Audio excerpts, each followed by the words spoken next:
I'll just address the first question that you probably all have is, why is UPS here speaking to the med tech industry, and what the heck could you tell me that I don't already know? So hopefully I'll share one of many solutions, and not necessarily UPS commercial, but just things that are out there in the industry that could help not only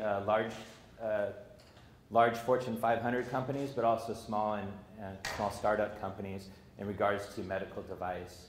So today I'm going to talk a little bit about buried treasure, which is basically implantable medical device inventory out in the field. So it's very problematic.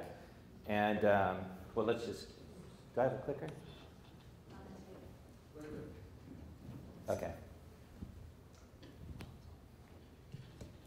So first let me start with, what exactly am I talking about when I'm talking about implantable medical devices? So we're talking about surgical kits and sets that are used for surgery, either cardiovascular or orthopedic. These could be life-threatening or trauma situations, or they could be routine scheduled orthopedic reconstructures.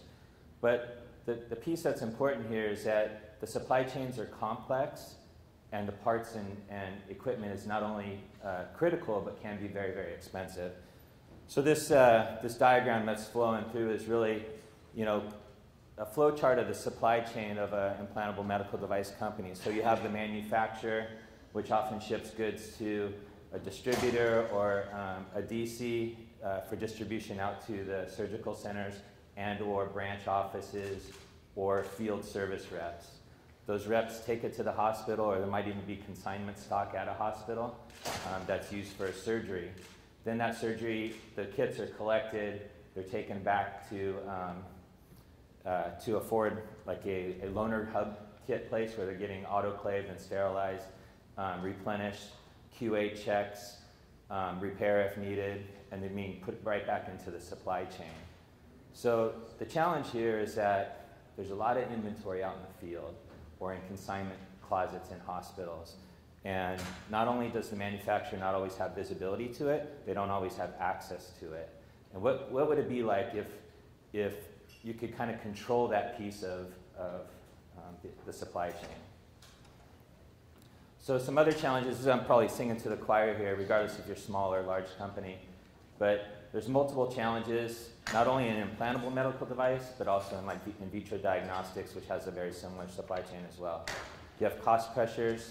We're starting to see slightly declining year-over-year price pressures, mainly either by procurement arms of some of the hospital and surgical centers, and just the cost of goods.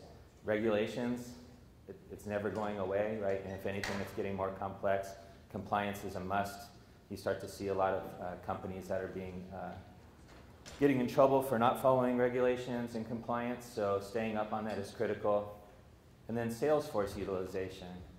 So top of mind of most C-suite is to best utilize their sales force for selling and bringing top-line revenue, not necessarily managing inventory in their trunk, garage, a storage space, etc., right? I think you've all seen that. Let's make them more efficient and help us grow the business. And then inventory costs. What we found is that on average, in working with some implantable medical device companies, that if they were able to address the trunk stock situation, this product that's in these warehouses, etc., that they have limited visibility, they could reduce 20 to 50% of their inventory carrying costs, leading to millions and millions of dollars, hundreds of millions of dollars. And we've actually seen it happen. We've worked with a couple to achieve those goals. And then the importance of inventory visibility. When you have certain surgeries scheduled and you don't have visibility to where that set is or where the implantables are located, that can create challenges with your relationship with the physician or surgeon, and just in general meeting your client expectations. So what we've seen is the average relationship with a surgeon is worth about $50 million over the lifetime. And if you jeopardize that, you could jeopardize your company's top-line revenue growth. The other challenges that are going on in the industry, I heard the women up here talk about the mergers and acquisitions. There's a lot going on, right? The ecosystem is rapidly evolving. There's new players, new entries.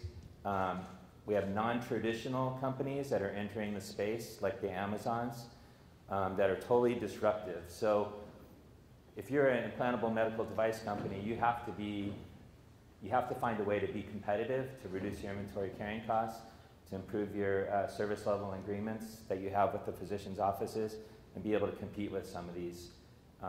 And I don't think it's changing, right? We're going to start to see more and more of these. So, with all those challenges said, I wouldn't say it's all doom and gloom, right? The medical device industry right now does have, and I'll cover this in a little bit, some challenges in regards to inventory carrying costs and et cetera, but other industries in the past have been able to successfully address this. For example, the high-tech industry. So, similar situations, if you were a high-tech company that had servers in financial institutions and those servers went down, you have very limited time on your service level agreements to address those and get those back up and running. So they often use like a critical parts replenishment of server parts that would go out to a field service engineer. So they had, many of the times they had trunk stock inventory challenges, field rep productivity, issues with geographic coverage and getting to the client as quickly as possible. And they also had a need for specialized services, meaning not necessarily delivered to their home or to the hospital, but is there a place that could be dropped off that I'm on my way to as a field service engineer that I can pick it up as when I'm servicing the client. Increasing legislation and service level expectation, meeting the client's needs in a timely manner. So here's an example, like, going back to the high-tech solution. Typically, let's say a financial institution goes down, they need parts. Those parts could come from many places and go to many destinations. There's a field service engineer in a geographic region that not only has to service one client, but has to go and meet another client, et cetera. How do you manage that? How do you manage sending inventory out to sites as they're coming to them to grab them to go service a client and do it in a timely manner? The same thing goes for either an implantable medical device or just the medical device industry, say with an MRI machine, right? An MRI machine is revenue generating for the hospital. That system goes down. Field service engineer has to be there within hours and have the parts available. So we looked at this model that we had already built, and UPS isn't the only company that does this. There's others out there too. But we looked at the model we built and said, how can we take that high-tech solution and put it into an implantable medical device solution? So one of the biggest things that we learned through working with some very large implantable medical device companies and then also some smaller ones is the impact on the challenges that they were having with days of inventory and inventory carrying costs within their organization. So we took a look at how they compare to other industries, because medical device stood out quite a bit. So if you look at consumer product goods, basically retail, they were averaging about 57 days of inventory on average. Over the last 10 years, they were able to reduce it about 3 days. So they were already pretty good at it.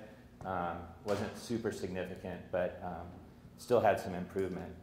Automotive was sitting at about 46 days on average. We all know that some of the automotive, Ford and GM and all these companies have pretty efficient supply chains. They weren't really able to cut too much more out of it, but didn't increase their days of sales. Then we look at high tech. High tech was always best in class, around 36 days, and there are many reasons for that, right? A lot of the technology is outdated by the time it gets out to the clients, but they were already at the forefront about 36 days, and they remained about the same. So again, super efficient. Then you look at pharma, and pharma actually went the other way. Pharma actually increased up to about 170 days inventory. So it's only turning, about twice a year on pharmaceuticals. So not a good sign. Now, lastly, so what about med device, right? Sits really high on average about 200 days, 204 days on average, looking at all mid-sized, big companies, small companies for med device. That's painful, right? That's a lot of inventory, a lot of costs that are involved, especially if you're a startup or a new company trying to get in the market. It's one of those costs that is hard to manage. But we've actually seen an increase in med device, and it ties up enormous amounts of capital could be detrimental in trying to grow your business. So then we looked at, working with our clients, where is all the inventory? Well, 27% of it typically sits in, and I'm talking about the surgical sets and the implantable devices, about 27% of it sits in a centralized inventory. So this is the front end, before the DCs, et cetera. We have your loaner kit processing. But then 73% of it sits in field inventory. So these are the distributors, the sales representatives, and sometimes closet stock in hospitals and surgery centers. Sometimes we've seen these in, like these storage units, pretty dirty. Sometimes the inventory, and these are sets that are used on you in surgery, right? Sometimes they're in a dirty garage. Sometimes they're in the trunk of a car. All kinds of things can happen. Now, they do get sterilized. I don't want to freak anybody out, right? They do get sterilized before use, but they can get damaged, right? And if a tool is damaged and a surgeon tries to use it on a very precise surgery, that can be problematic. But what happens is if it's kept in, non-conformant space, there could be expiry or scrap. There's definitely loss of visibility by the manufacturer. And then suboptimal use of assets, meaning they're just sitting there sometimes. Sometimes surgical sets, what we found is that they would be used every 20 days. What if you could reduce your inventory, turn those a lot quicker, use them more frequently, and generate revenue from those? The other thing is that trunk stock is expensive. It typically led to a lot of overnight shipments, unnecessary overnight shipments, meaning a sales rep would say, I need that for a surgery today, and it gets shipped overnight at like 4 times the cost of if it was shipped like a ground or 2-day move. And it was, because most of the time the surgeries are planned. So here's another example of, consignment issue is that you have 200, this is an example of, in Georgia, we have 239 hospitals and ambulatory surgery centers within a 4-hour window.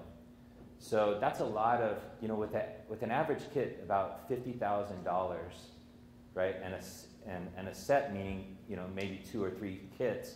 So you're looking at 150 to 200,000. Multiply that times all the different hospitals that have this inventory. It's a gigantic cost.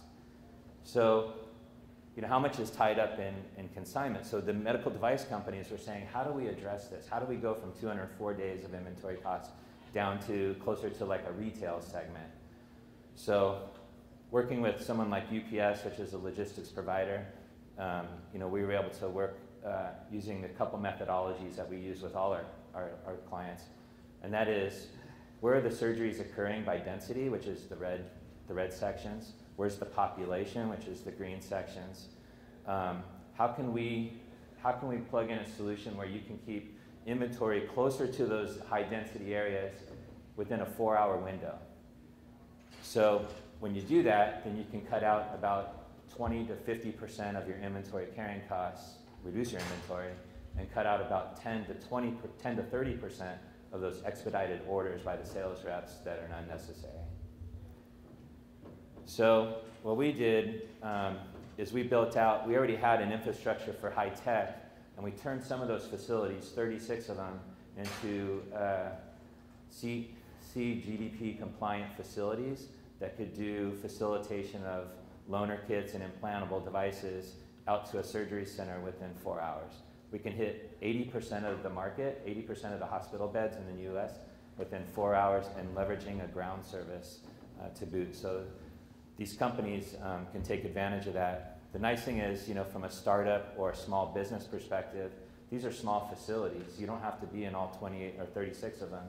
You could leverage, just a couple across the US to get you better exposure without a large capital expense.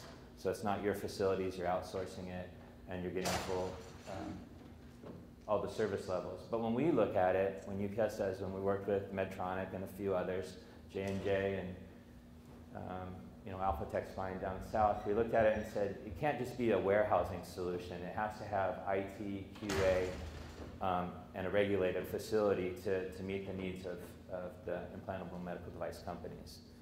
So that's what we did. We built these out, strategically placed them in areas that could benefit our clients with full visibility and tie-ins to their warehousing system so that they could see at any given time, if I need a lower lumbar spinal set, I see it's in this market, and I can hit this hospital utilizing, say a carrier like UPS or FedEx, or a local courier model to get it there within hours. So, and I'm going to try to catch us up a little bit here. I'm going to leave you with a video, and it's about a 2-minute video that kind of shows our capabilities. And the only reason I was showing our videos because I really couldn't find anything else out there. I didn't want this to be a UPS commercial.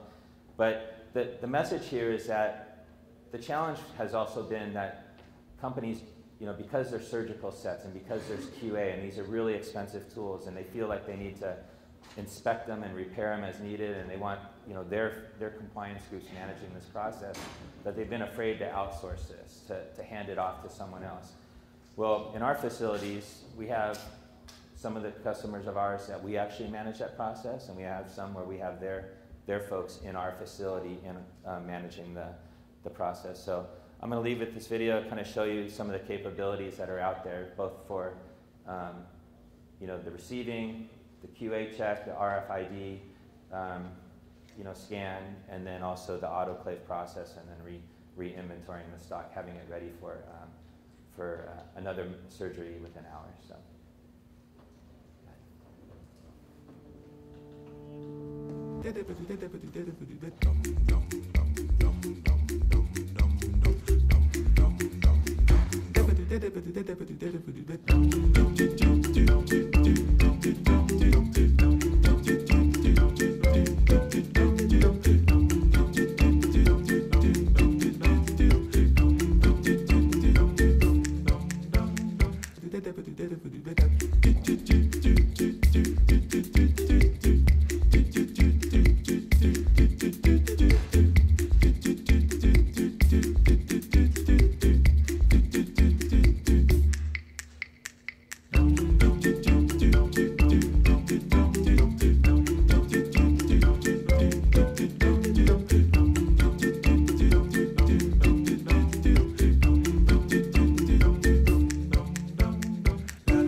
So that's a large facility. Some of the smaller forward stocking locations that I showed on that map there are a little bit smaller.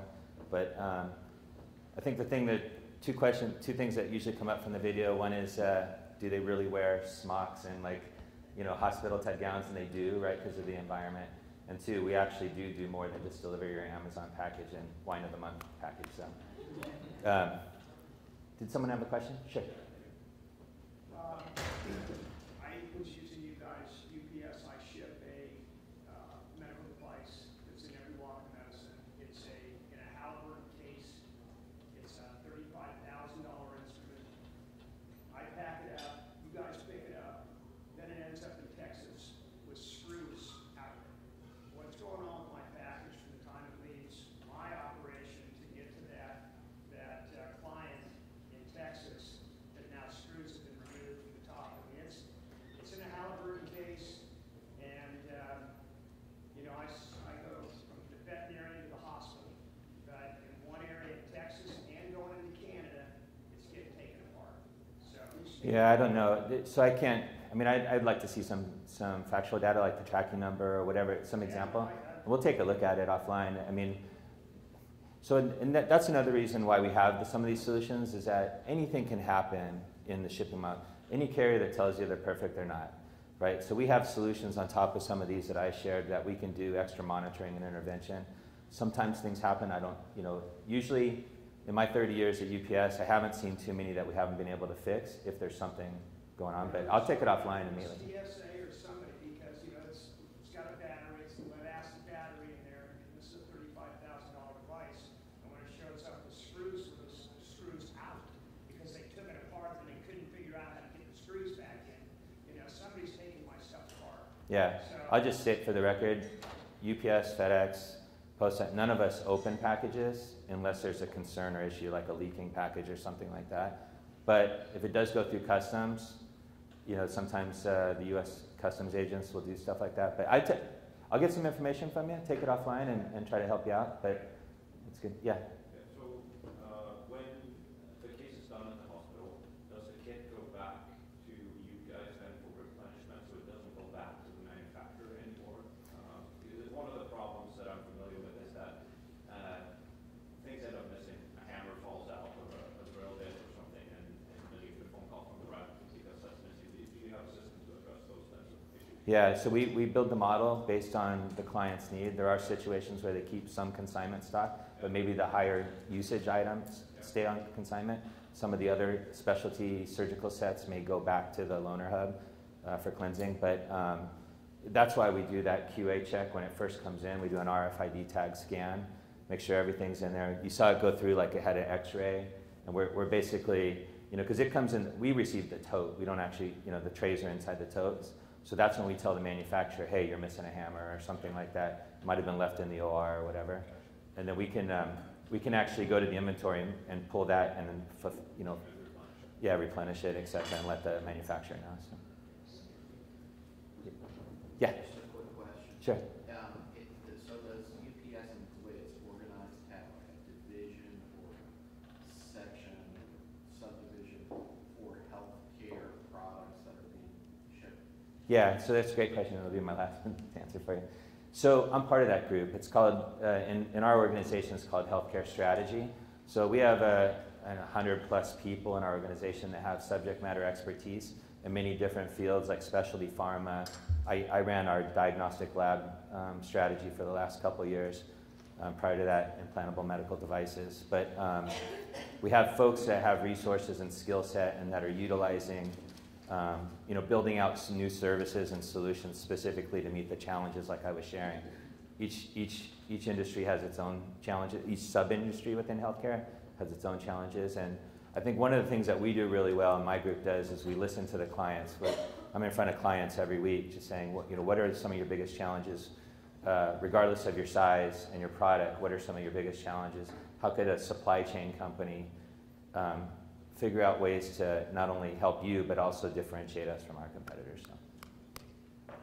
Good? Thank you, Jeff. Cool, thank you.